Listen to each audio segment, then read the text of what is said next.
तो आज से कुछ समय पहले, मतलब 1 साल पहले, मैं और मेरे ऑनलाइन दोस्त रोज की तरह किसी फालतू चीज पे आर्ग्यूमेंट कर रहे होते हैं कि क्यों हाथी कूद नहीं सकते, और कैसे अगर तुम कंबल से पैर बाहर निकाल के सोते हो तो कोई मॉन्स्टर या चूड़ैल आके तुम्हें कच्चा चबा जाएगी, पर अगर तुम पैर अंदर करके सोते हो तो तुम्हारा कोई कुछ नहीं करेगा। फिर पैर अंदर कर लिया। तू अगली बार मिल, बताता हूँ तुझे। चैन से सोएगा ना अब तू। ले तेरा लाइट ऑन कर दिया, अब ठंड में बिस्तर से उठना पड़ेगा। ले तेरा पंखा भी ऑन कर दिया अब तो ऐसी किसी बात पे आर्ग्यूमेंट चल रहा होता है, तो उसी बीच न जाने मेरे दिमाग में क्या आता है और मैं बोलता हूँ, तुम लोग अच्छे लोग हो, हमें मिलना चाहिए। ये सुन के भैया सन्नाटा मच गया। हाँ क्या बोला तूने? आयु तुझे पता है ना ऑनलाइन दोस्त कभी मिल नहीं सकते। इनफैक्ट ऑनलाइन दोस्त जैसी तो कोई चीज ही नहीं होती, हम सब तो रोबोट है। आयु तू हमारा दोस्त हो ही नहीं सकता, हम जा रहे हैं। फिर उन लोगों ने एक दूसरे के गले में हाथ डाला और न जाने क्यों गुस्से में डोरेमोन का थीम सॉन्ग गाने लग गए, वो भी तमिल में।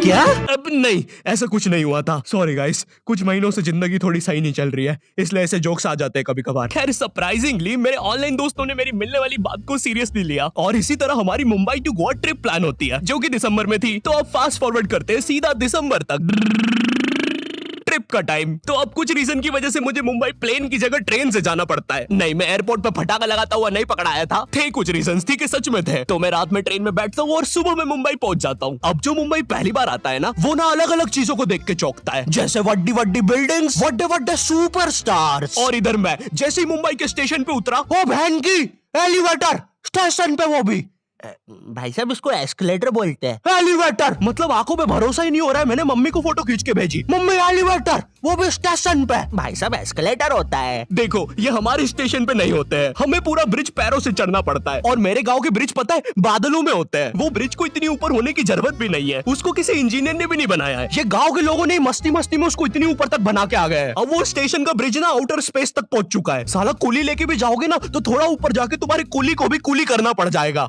भाई साहब कुली करना पड़ेगा। अरे किया तो है तुम्हें। अरे आपको ने मुझे कुली करना पड़ेगा। रुको, कुली।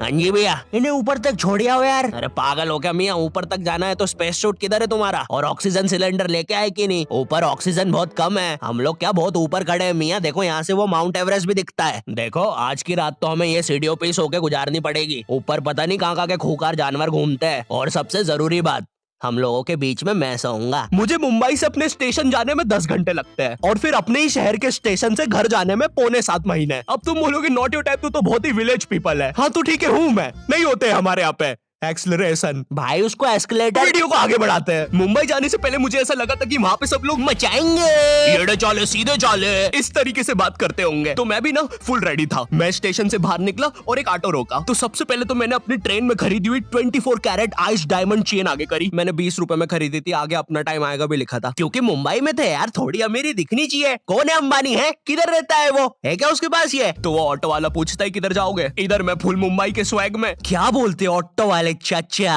अंधेरी चलोगे क्या? चलो ना, मचाते ना अंधेरी में चल के। अंधेरी में तुम उजाला लेके आओ।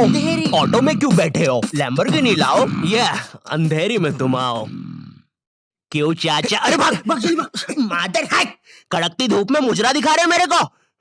अभी भी ज्यादा दूर नहीं गए, ऑटो से चीप सकता हूँ। हम लोग हमारी मुंबई के अपार्टमेंट आ जाते हैं, वहाँ पर थोड़ा सा रेस्ट करते हैं, क्योंकि स्टेशन से अपार्टमेंट तक तो हम भगते भगते आए थे। वो ऑटो वाला पीछे पड़ा था ना। क्यों पीछे पड़े हो हमारे? जाओ ना। नहीं मजाक कर रहा हूँ। 700 रुपए की टैक्सी करनी पड़ी थी अपार्टमेंट तक। 700 रुपए की। 700 रुपए पता भी है कितने होते हैं? 700 रुपए में पता है तुम मुंबई में क्या क्या कर सकते हो? तुम कर सकते हो 700 रुपए में तुम 700 रुपए में वापस उसी टैक्सी में बैठ के स्टेशन जा सकते हो। भाई साहब मैंने 750 कर लिया है रेट। कितनी महंगी है मुंबई। तो अब मैं और मेरा दोस्त डेस्क, हम लोग हमारे बाकी दो दोस्त से पहले आ गए थे। तो अब हमारे पास कुछ करने के लिए नहीं था, तभी मुझे मेरी एक फीमेल फ्रेंड ने मॉल में मिलने बुला लिया। तो हम लोग जाते हैं मिलने, वापस 700 लगा के। ये मुंबई भी ना। तो मेरी दोस्त ने ना मुझे एक मूवी देखने बुलाया था, अवतार। मूवी में ज्यादा कुछ खास था नहीं, कुछ नीले लोग नंगे होके पानी में भाग रहे होते हैं रोबोट मशीन से बच के। ये मूवी मैंने 3D में देखी थी, ज्यादा कुछ चेंज नहीं हुआ। अब बस वो नंगे लोग मेरे साइड से निकल के भाग रहे थे। हम ये जंग जीत के रहेंगे। सर वो सब तो ठीक है, वो आदमी कौन है? अरे वो हमारी मूवी देख रहा है 3D में। उसे तो मजा ही आ जाएगा जब हम सब नंगे होके उसके सामने से भागेंगे। मेरी बात सुनो सब लोग, हम लोग उसके बहुत पास से भागेंगे लेकिन उसे टच नहीं करेंगे। जिमी मैंने तो अपने हाथ भी गीले कर लिए सुसु से। जैसे ही मैं नंगा होके उसके पास से भागूंगा अपने हाथ उस पे लपलपा दूंगा। चीटों से उसे लगेगा मूवी और रियल है। मेरी जिस फ्रेंड ने मुझे मॉल में बुलाया था उस दिन उसका बर्थडे था और मैं इधर बेशरम बेहया खाली हाथ गया था, बिल्कुल उस लेंडू बच्चे की तरह जो बर्थडे पार्टी में खाली हाथ आ जाता है। फ्री का नमकीन और केक दे दो बस उसे। तो ये बच्चा इधर मैं था। चीजें अभी इधर खत्म नहीं हुई है, उस बंदी ने फिर मुझे गिफ्ट दे दिया। चीजें अब सीरियस हो गई है। दुनिया का सबसे बड़ा क्राइम इधर, ठीक है इधर है, और फिर आता है किसी के बर्थडे पे उनसे ही गिफ्ट ले लेना इधर। पहले तो मुझे समझ में नहीं आया कि ये बंदी मुझे टॉन्ट मार रही है कि सच में गिफ्ट दे रही है। मुझे उस समय इतनी ज्यादा शर्म की अनुभूति और आभास हो रहा था, मेरा मन कर रहा था उठ के भाग जाऊं वहां से।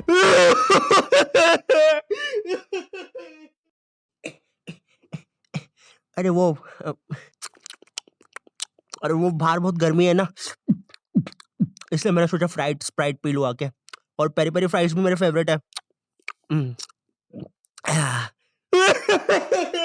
देखो अगर उस टाइम मैं चाहता तो अपने पीछे वाले जेब से बटवा निकाल के एक 50 का करारा नोट और 1 रुपया लगा के बड्डा लिफाफा बना के उसे दे देता, लेकिन मैं कोई 80 साल का दादाजी नहीं हूँ और वो भी मेरी पोती नहीं है, तो अब मैं कुछ कर नहीं सकता था। इसलिए मैंने बेशर्मों की तरह उसका गिफ्ट ले लिया और कमियां भी निकाल रहा हूँ। घड़ी तो अच्छी लाई हो तुम, लेकिन फास्ट ट्रैक की लाती तो अच्छी है घड़ी। इस ट्रिप पर ना हमारे बहुत ज्यादा पैसे खर्च हो गए थे, इतने कि मैं अपने बेसमेंट वाले बच्चों को खाना तक नहीं खिला पा रहा हूँ। चुप रहो, मैंने कहा ना नहीं मिलेगा खाना। आप पैसे के लिए India number 1 opinion trading app Probo पे क्यों नहीं जाते? हाँ, आप बस यहाँ पे यस और नो का आंसर देके लाखों में पैसे कमा सकते हो। प्रोबो एक ट्रस्टेड ऐप है जिस पर 1 करोड़ से भी ज्यादा यूजर्स हैं। यहाँ पर क्रिकेट, फाइनेंस, एंटरटेनमेंट और कई सारी कैटेगरीज में क्वेश्चंस है। जैसे अभी T20 सीरीज में इंडिया वर्सेस आयरलैंड में कौन जीतेगा? इंडिया ही जीतेगी। तो मैंने यहाँ यस दबा के क्वांटिटी स्लाइडर को बढ़ा दिया। अब अगर मेरा ओपिनियन सही होता है तो मुझे रियल कैश मिलेगा। अरे लेकिन विराट कोहली भाई, मैंने आपको कब पकड़ा? यहाँ तुम गूगल पे, पेटीएम, यूपीआई की मदद से आराम से 24/7 विड्रॉ कर सकते हो।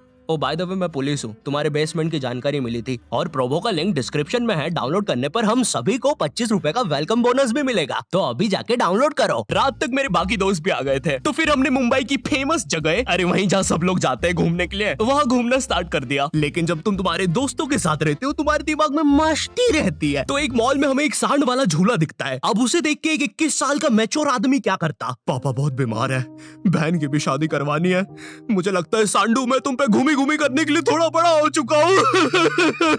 लेकिन मेरे 21 साल के दोस्त ने क्या किया? घूमी घूमी। अब यहाँ एक सांड को दूसरे सांड पे चढ़ता हुआ देख हमें भी मस्ती छूटी। हम भी भाग के वो झूले के पास, भैया और तेज चलाओ, भैया और तेज, भैया और चलाओ तेज। मैं मुंबई में एंग्री प्रास से भी मिला था, उन्होंने मुझे अपनी बिल्ली से खेलने दिया था और अपना मास्क भी पहनने दिया था। अच्छा चलो मास्क मैंने बिना पूछे पहन लिया था, कैमरा फुटेज में तो आ ही गया हूँ मैं वहाँ पर अपने मैनेजर सौरभ भैया से भी मिला था। हम लोग मुंबई में लास्ट में जुहू बीच पर गए थे। वहाँ पर सब कुछ बढ़िया था, ठंडी ठंडी हवाएं चल रही थी, सब कुछ बढ़िया था। लेकिन फिर आसमान में कहीं से उड़ने वाली बंदर प्रजाति छा गई। ये बंदर प्रजाति फुग्गे की बनी थी। मेरा नाम है बुबली बंदर, मैं इंसानियत पे कब्जा करने आया हूँ, तो चुपचाप अपने घुटने।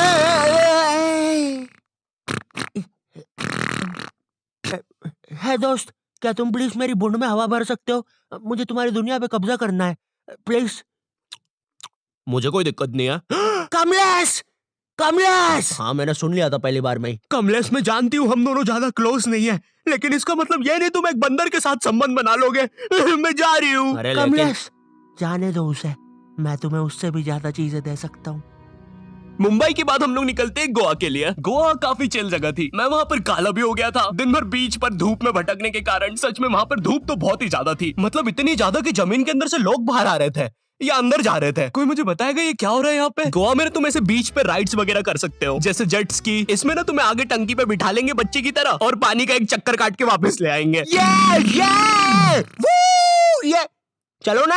अरे हो गया भैया, अरे हम तो किनारे से ही वापस आ गए। इसके बाद आती है कुछ जानलेवा राइड्स, डेंजर राइड, जिसमें तुम्हें बोट से समुद्र के बीचों बीच ले जाएंगे और पतंगा बना के उड़ा देंगे। एक और चीज रहती है, जब तुम समुद्र के बीचों बीच पहुंचते हो ना, तो वो बोट वाला तुमसे पूछता है कि तुम्हें पानी में जाना है क्या। तो अब यहाँ पे जिसको तैरना नहीं आता है वो तो कुछ नहीं बोलेगा, लेकिन उस समय मेरे दिमाग में पता नहीं क्या चल रहा था कि मुझे पूरे गोवा के एक्सपीरियंस लेने हैं। मुझे तैरना नहीं आता है, मैं उतर गया समुद्र में। शुरुआत के 3.25 सेकंड तो कुछ भी नहीं हुआ, फिर पानी मुझे नीचे खींचने लगता है।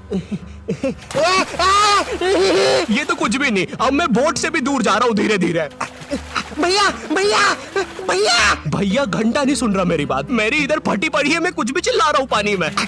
भैया बीमारी है मुझे, ले लो ऊपर। भैया मैं माँ बनने वाला हूँ, ऊपर लो। उस समय कोई दूर से शार्क वार्क भी देख रहा होता ना तो उसे भी दया आ जाती। ओए बच्चे को क्यों परेशान कर रहे हो बे? चलो ऊपर लो इसको, खा लूंगा वरना इसे। चलो बेटा ऊपर चढ़ो तो। हाँ चलो चलो। जैसे तैसे वो बोट वाले ने मेरे को ऊपर लिया। अरे भैया क्या बच्चे ऐसे चिल्ला रहे थे, स्विमिंग सिखा रहे थे तुमको? अच्छा समुंदर में वो भी? तेरे को ड्राइविंग सिखाने का बोलता तो तू तो रॉकेट में बिठा देता मेरे को, पागल। सबने ना मेरा बहुत मजाक उड़ाया कि पानी में गया बच्चों जैसा रो रहा था, लेकिन वो कहते हैं ना सबका टाइम आता है। हम लोग ना उसके बाद एक बनाना राइड पे जाते हैं जिसपे तुम्हें एक बनाना शेप चीज पे बिठाते हैं और उसे नाव से खींचते हैं और बीच समुद्र में ले जाके फेंक देते हैं। तुम्हें पहले नहीं बताएंगे कि तुम्हें फेंकने वाले हैं। उसने हम सबको लेके गया और फेंक दिया। अब सब मुझसे भी गंदे रो रहे हैं पानी में। भैया हम मर गए। पीछे लाइफ गार्ड आ रहा है। अरे भैया इतनी दूर जाओगे तो सच में मर जाओगे। मेरे पास क्लिप पड़ी इधर सबकी रोते हुए, मैं लगा